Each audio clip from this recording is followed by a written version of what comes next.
The fact that it is probably in fiction, and I would say definitely in certain genres of historical fiction, definitely positive to be female and to have female characters, as we are the main leaders, even though there are a lot of men personages.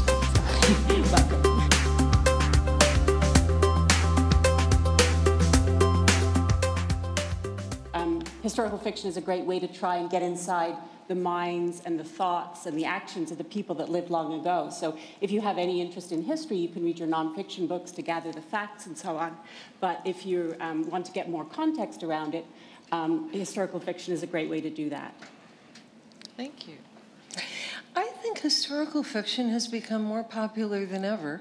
The reason I think that is because we live in tumultuous times, and they seem to be getting more and more tumultuous all the time.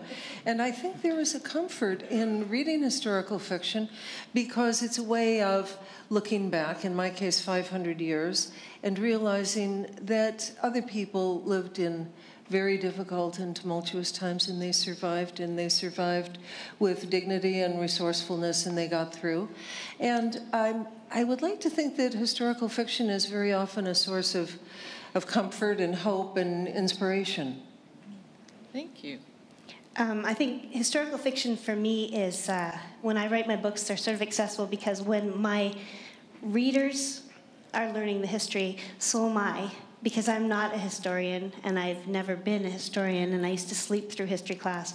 So when I started reading historical fiction and falling in love with the genre, that's when I realized I needed to know more. So when my characters learn about what's happening, that's when I'm learning. So I put myself in there, which I think makes it accessible, and people can understand it from the character because they're just learning as well. Sally, do you want to just show your book? Sure. So Sally, The Enemies of Versailles. So what are some challenges that you faced in keeping your book, your story, as historically accurate as possible? Mm-hmm. This is the third book in the trilogy, and the first book in the trilogy is about 4 sisters who all became mistresses of Louis XV. And it was a very obscure story, and that's actually what attracted me to it in the first place. And for that story, it was very much about taking the handful of anecdotes that were known about these sisters and building a story around them. But the second book is about Madame de Pompadour, who's much more famous, and there's an absolute wealth of material on her, and the same also for the Comtesse de Barry. So in terms of the historical accuracy, I find that the main challenge when writing about better-known characters is actually not making the book simply a gathering of my knowledge about the characters. Like, look at all the research I've done, look at everything that she's done, et cetera, et cetera. And it's really just having the ability to focus in on what will make the story, because at the end of the day, this is a fiction book. And so having the confidence to winnow out what isn't important in the story itself. So I find that actually to be the most challenging aspect of writing about a very well-known personage like the Comtesse de Barry or Madame de Pompadour. Mm-hmm. Wonderful. Roberta, would you like to show us? Yes, this is my beautiful cover. Thank you, Penguin Random House. Isn't that beautiful?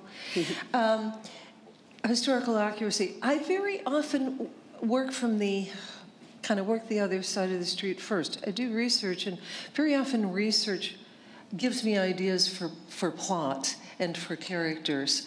And I have an easier time than Sally, I think, in a sense, because I tend not to use well-known historical figures.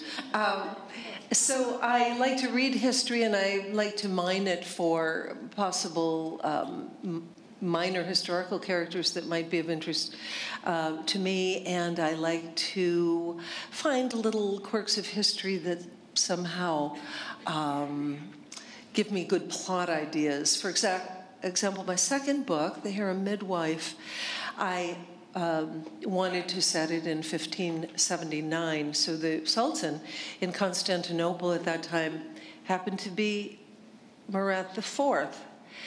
And I started reading about Murat IV, and it turned out that Murat IV had a terrible affliction. For 20 years, he remained faithful to his wife. And it was widely believed, and no doubt true, that she had put a hex on him so that he was unable to perform with the most beautiful concubines in the entire empire. So I thought, okay, well, this is pretty interesting. And then his mother and his sister conspired to find a beautiful slave girl to break that spell. So really, you can't, why bother making anything up? It's all there. The fact is, you sometimes have to tamp it down a little bit because people are going to read it and they think, oh, right, oh, yeah, sure, pull the other one. But those are examples of, sometimes history throws you a bone. And it often does, especially when you're dealing with the Ottoman Empire or 16th century Venice. Right, thank you. And Genevieve, your book is set in Canada. Yes. So what And challenges did you face? This is my beautiful cover by Simon & Schuster Canada. I think we've got a little scale here with our characters because my characters, except for a few historically accurate people throughout, mine are completely fictional. So my focus is on the time and specific events and how people interacted during those times. When I do research, just like in history class, I can't really handle dry historical nonfiction. So I do try, and I do compare a lot of the important history with what I'm learning online. And I do most of my research online. And my favorite source for the historical accuracy is reenacting companies. So the crazy people that go out on the weekends dressed in, I saw a Highlander troop out in, I'm from Nova Scotia, so I saw a Highlander troop out in Annapolis one weekend, and it had to be 36 degrees. And the gentleman I was speaking with was wearing 8 layers of heavy wool, and he was working on building his fire, and he'd been wearing that outfit for 3 days. So these people are really passionate, and and so the details mean everything to them. Some of my earlier books, I included the Cherokee, and I had a gentleman who was a 5 times great-grandson of an old chief, who, his name was Ironhead. I used to get emails from Ironhead, which I thought was kind of fun. And he would correct my writing without caring about my feelings at all. Everything matters so much. With the reenactors, if you had the hilt of a knife, if it was not 5 inches or 4 inches, it had to be exactly the way they believed it or knew it to be. So that's where my historical accuracy comes from, is these people. Because for me, this is all about passion, about loving what you do. And that's what they are. That's why they are so nitpicky on my details.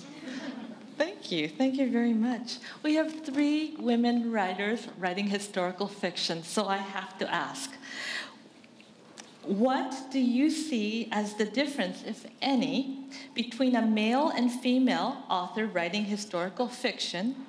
What is the impact of a writer's gender on historical fiction? So we'll start with Sally. I'm not sure that, well, I can't speak for male writers because I'm a female writer, but I'm not sure that there would be that much different. I think perhaps women tend to gravitate towards more personal stories, but this is a gross generalization, so I can't really say more than that.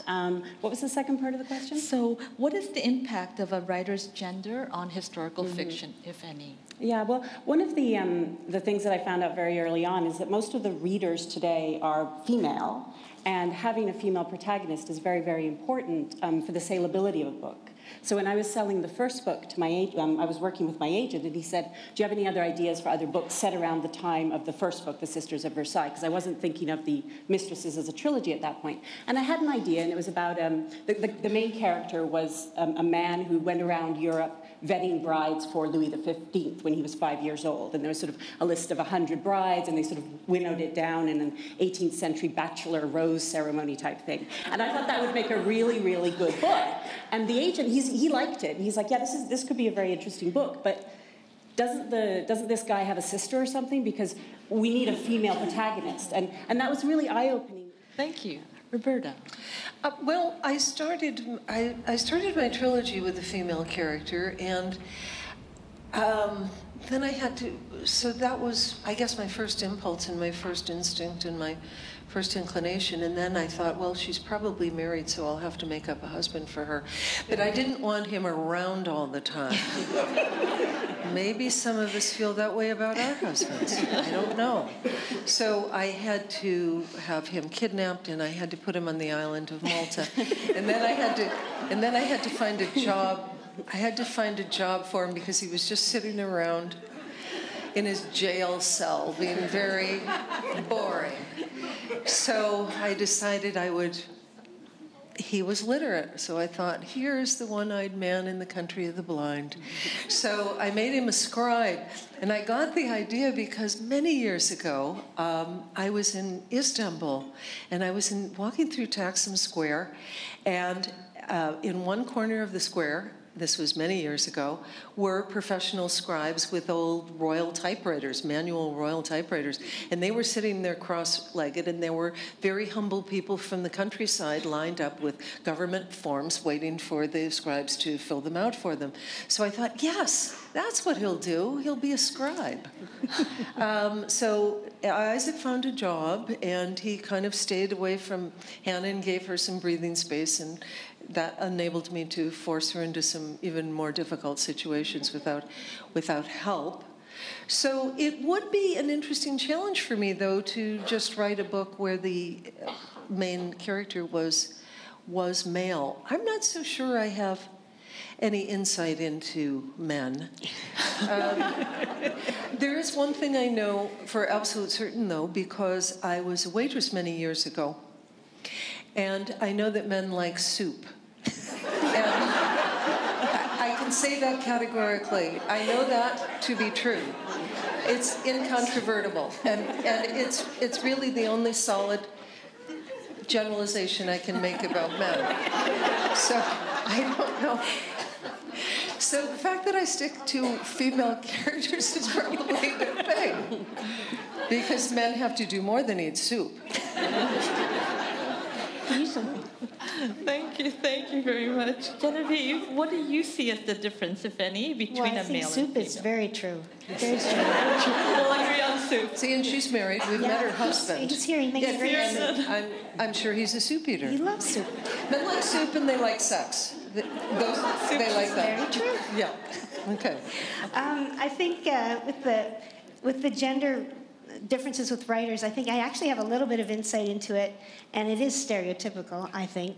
But because I edited over 70 novels for freelance writers for a period of 3 years, and I can say that in what I've seen, and maybe it was just certain people who wrote to me, but the women get more into the emotions. We can get off track into like soup and stuff, and we can get thinking about things that are off topic. And for me, that takes me into so many different avenues when I'm writing that I can get very lost very easily. But we're very introspective, whereas the men tend to, when they're writing, the ones that I know tend to write with a bigger lens, and they step back. And so I see that with historical fiction a lot. You get a lot of the overall view of it, but you don't get as deep into the personalities. And I know that I am stereotypical that way because I get very into the emotionals. As far as writing characters, I tend to start with males. I don't know why, but I like their stories. I like their angles and their different perspective. And I have to be reminded sometimes that their female partners are not just side characters, but they have stories that are the reason that these people are together. So, and those are every bit as intriguing. It's just for some reason I start with the men, and I have to put some soup in my next book. We'll talk. Okay. Thank you very much. Actually, speaking of soup, one of the things that I was wondering about, because when I read books, I really, after I read, I like to get to know more about the person behind the writer. So some authors work their personal interests into a story. So whether a love of cooking, gardening, unusual pets. So Sally, do you work anything into your novels? And if so, could you provide us with some examples? I saw that question and provided us with the questions before, and I had to say, unfortunately, not really.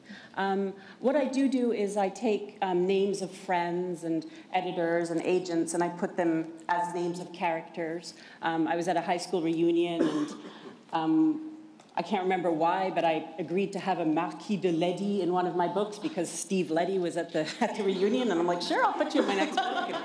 And my an editor had a dog called Audrey, and I think she became a rival of one of the duchesses at one point or something. So I just sort of sprinkle in little names, and I had a gray cat called Joe, and he figured in one of them. So, but just little things, nothing major.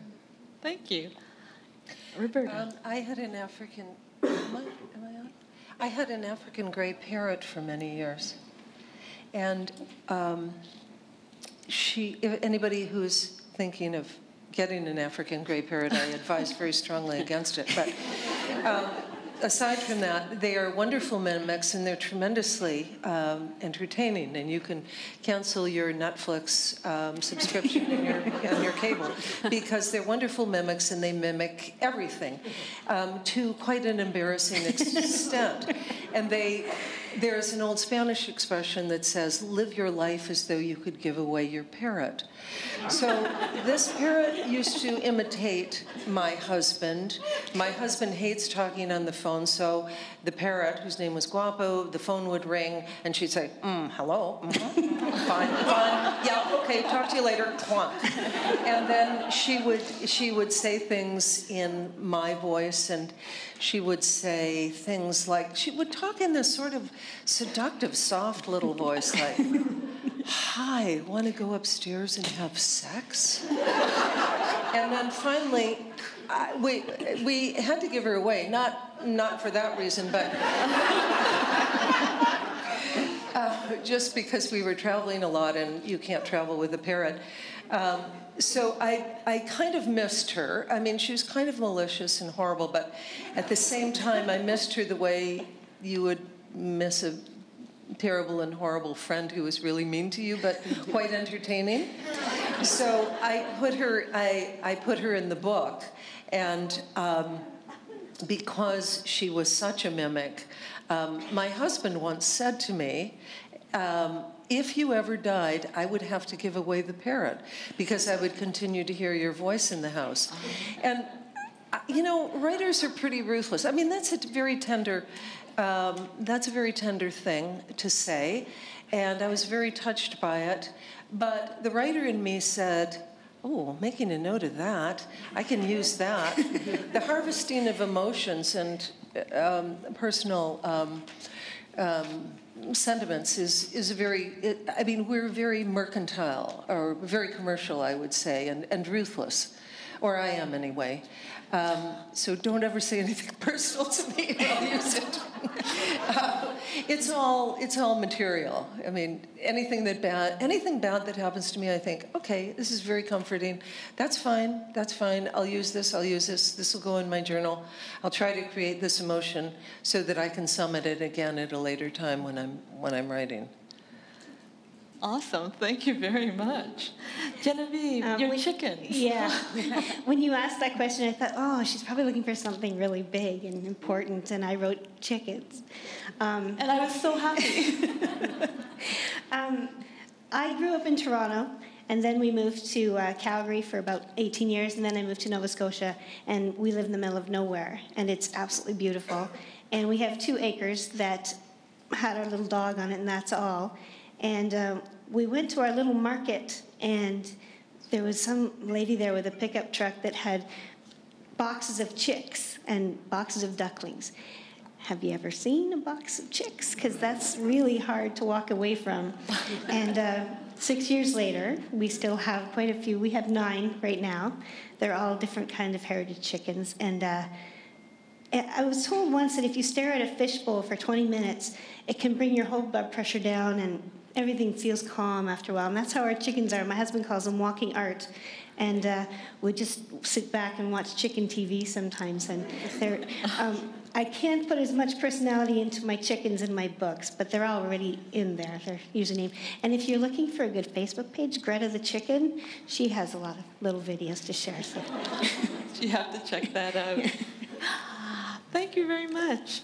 One of the things that when I was writing my book, I struggled was with the title of the book. So I'm always intrigued by how a book finally lands with a title. So my next question, editors influence titles. If so, what would have you liked to have called some of your books? Sally.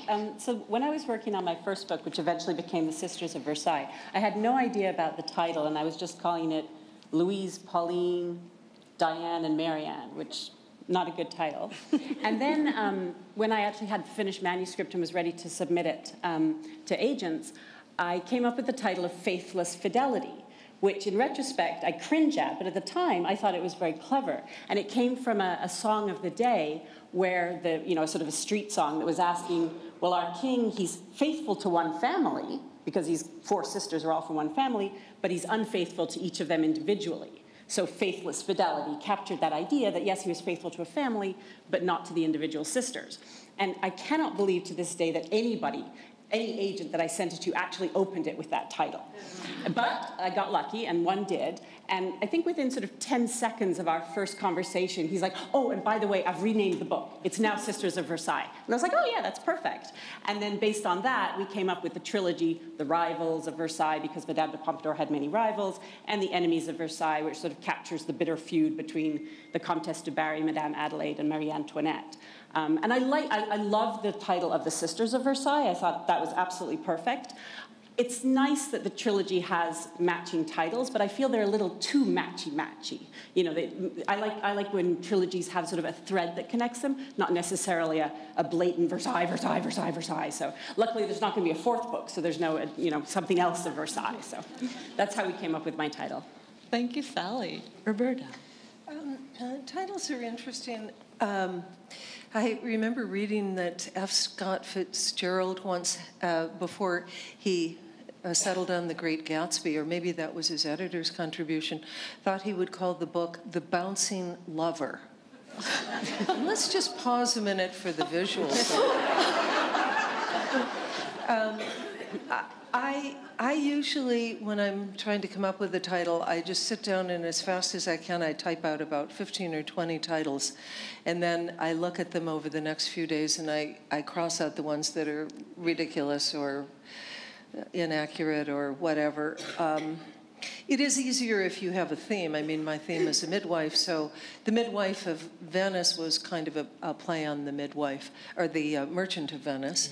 So, and I even have a character named Jessica in the book, who was Shylock's daughter. So that was the easiest of that was fairly easy. And then the harem midwife, because she was working in a harem. I struggled a bit with The Trial in Venice.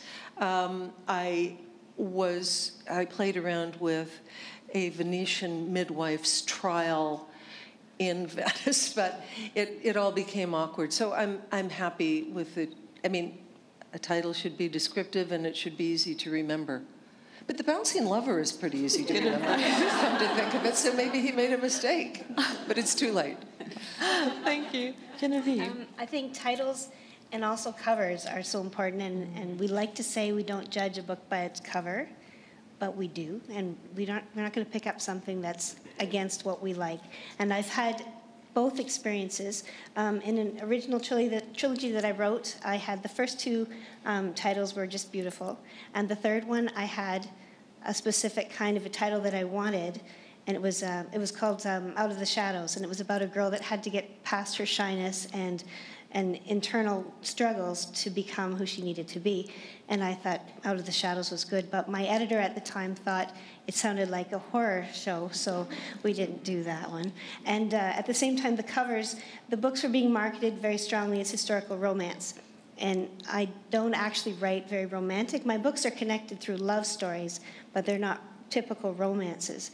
And so the covers weren't exactly what I pictured for my stories, which was difficult for me to take. But the latest books, Tides of Honor, which came out 2 years ago with Simon & Schuster, and Promises to Keep, which comes out next week, are so beautiful. And they do, the characters, they're branding my books with the 2 main characters. And the artwork to me is stunning. I'm so happy with those. So we're working on a new one right now. And my editor's laughing over there because we haven't figured it out. We got about a dozen possibilities, but it'll be a good one. Thank you very much. So writers are readers, and we like to read. So Sally, what do you enjoy reading, and how do you escape from writing and from your work? Well, unfortunately, it's certainly not through reading. So probably the biggest downside of becoming a writer, and it's been 4.5 years now since I started writing full-time, is that I can no longer read. I become far too critical. I become far too analytical. I become far too jealous. I'm like, oh, I love that sentence. I wish I'd used it. And I just find it absolutely impossible to lose myself in a book. And so I now have a backlog of almost 5 years of a huge reading list of books I'd love, love, love to read, but just aren't anymore. So unfortunately, I don't escape from writing by reading. And I'm really hoping that perhaps as time goes by, and I'm not writing at the moment, for example, that maybe I'll get back into reading, because obviously, and I think this is true for most writers, reading is a huge, huge part of our lives, and it's what inspired us. It's everything to us. So it's been quite difficult to find that that's gone. So how do I lose myself? Playing tennis, just doing something completely different that's not related to writing. Has there been any author who has inspired you to? Definitely. So whenever anybody says, who's your inspiration, it's Emma Donoghue. So most people know Emma Donoghue for Room, the movie and the book, et cetera, et cetera. But before she wrote Room, she's written, and of course she's now written The Wonder, which is most people are aware of. But before Room, she'd written some amazing, amazing historical fiction. And there's one in particular, it's called Slammerkin. It probably came out about 15 years ago. And when I read that book, I had the strangest experience. At the end of it, I was like, wow, that was the book I wanted to write, sorry. And it was a really, really strong feeling of like, this is exactly what I want to do, and this is what I want to write. And so since reading that, I've followed her historical fiction. And then last month, I got to meet her. She was doing a reading series called Wine and Words down in Niagara-on-the-Lake. And so I sat down in front of her, and I said, I'm your biggest fan, and I mean that in the creepiest way. And then I sort of, gushed all over her about her historical fiction. So if there are any historical fiction fans out there, do look up her historical fiction, and also her collections of short stories are just amazing, and they're all based on little historical anecdotes. So yeah, she has definitely been an inspiration to me. Awesome, thank you. Roberta? I tend, I still read very avidly. I've always been a huge reader. I tend now to listen to a lot of audiobooks. I've become quite attached to audiobooks. I find that after all day at the computer, by the time I'm ready to open a book in bed, my eyes are just too tired to concentrate. So I love audiobooks. Most of them are so well read. I listen to historical fiction. I love Hilary Mantel. I loved All the Light We Cannot See. That was beautifully read. I find it a very relaxing. I appreciate having books read to me in a way, because sometimes if I'm reading, I become a little impatient and I skip a few paragraphs. And in fact, if it's well read, you listen to it and you listen to the rhythm of the language, and it's a very enriching experience for me. And how do you escape? So if you're not writing and you need a break from the writing? Oh, what do I do? Well, my husband rides a motorcycle, and on his helmet he has a sticker that says, "You're never too old to have a happy childhood."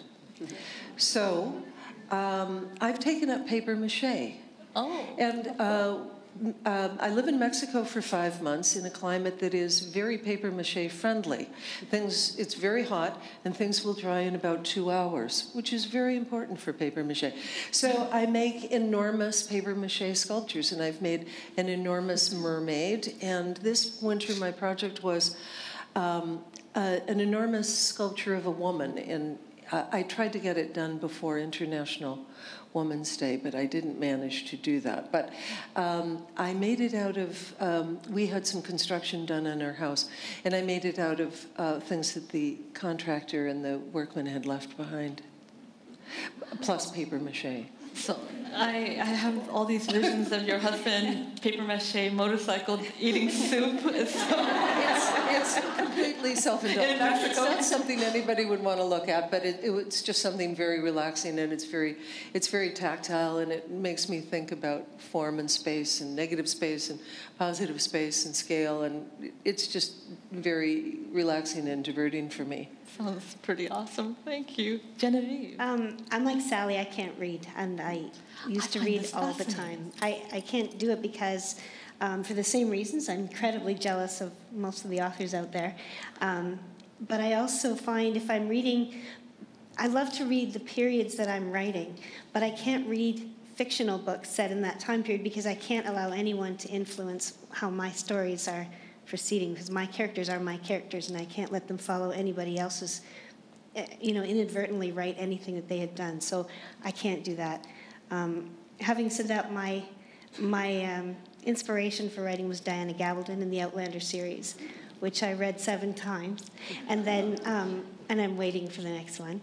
And I had read them so many times, and I told my husband one night that, I said, you know what, I'm going to go see if I can write a book. And he said, okay, I'll see you in a couple hours. And, and I came up with about 20 pages, and I'd never typed a word in my life. And he looked at it and he said, this isn't bad. So writing is what I do for my time off, I think. I love to write. And it used to be a really guilty pastime of mine. The house was never cleaned, the children were never fed, and I couldn't cook anyway, so it was not a big loss. But I don't have to feel guilty anymore. And I guess now what I like to do if I'm not there is I just head outside with my husband and we'll work in the garden or do something quiet. We're pretty quiet at home, hang out with the chickens, and Eating soup. eating soup. My daughters, when they were little, they used to paint the chickens' toenails.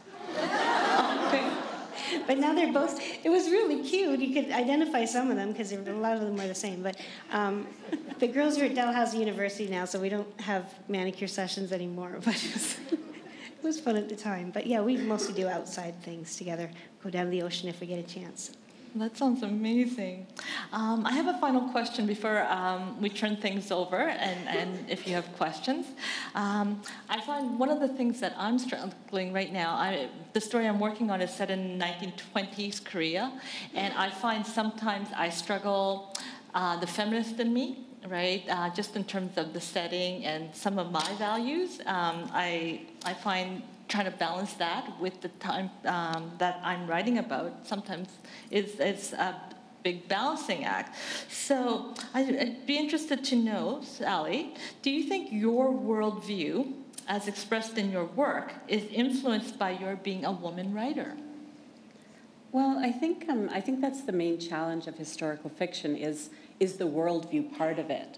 If you think about doing research, you can research the things, the clothes and the shoes and the food and the actual events that happened, et cetera, and that's fairly easy. And there's tons of information out there, and you can lose yourself for days, weeks, months in those kind of details. But the bigger challenge is the worldview. How did people think? And how would they have reacted to this situation, and why did they do this? And that's the real challenge. And I find that so certainly but the biggest challenge for me is to remove my particular worldview and try to get inside the heads of the people that would have lived, in my case, for example, 300 years ago.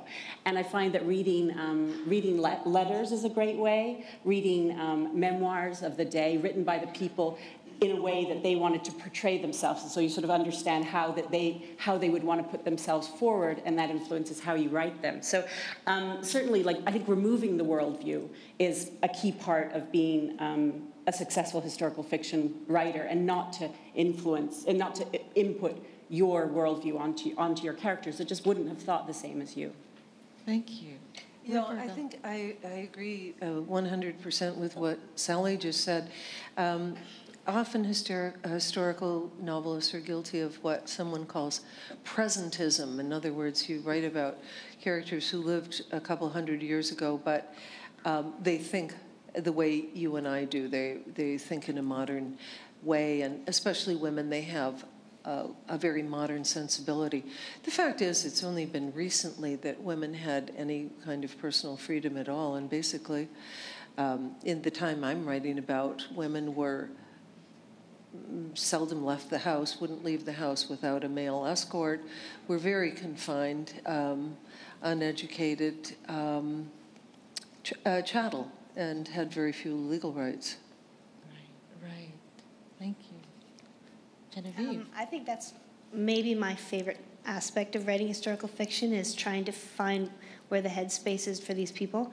And I'm a realist. I will write the ugly truths that happened, despite people that say, well, that was a bit of a shocking scene that you wrote there, and I think maybe I'm not going to read any more of your book, because I think you can't whitewash history.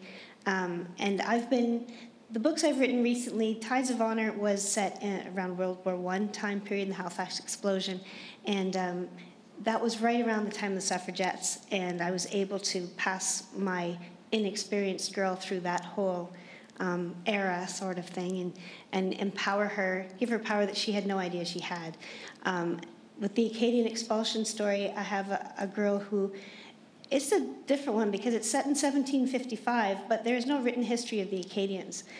We have ideas of them dancing and singing and partying, and the girls worked just as hard as the men back then. And so I think, and plus they lived alongside the Mi'kmaq natives, so there's a different kind of freedom. Being 1755, they still had a little bit more power than what European women would have had at the time. So I think for me, that's kind of the exciting part of writing historical fiction, finding where the people would fit into there and not holding back if there's anything that needs to be told. Thank you very much. I had the privilege of reading the books, getting the advanced reader copies, so it was amazing because not only did I learn a lot reading your books, but I was just drawn to the female voice. Just very honest, and I really appreciated just how strong they were, and I felt they were like magnets drawing me to them, so that I was learning history, but in a very personal way. So I have to thank you. I just have to ask, because I'm really curious, one very last question. While you're writing, do you let your husbands read what you're working on? Just yes or no, I'm just curious. Never. Never? Final draft, yes. Final draft? Yeah. He reads my final draft, and he's my toughest editor. It was the last draft, the last book, he sent it back. He said, "You didn't make me cry till page 100. Start again."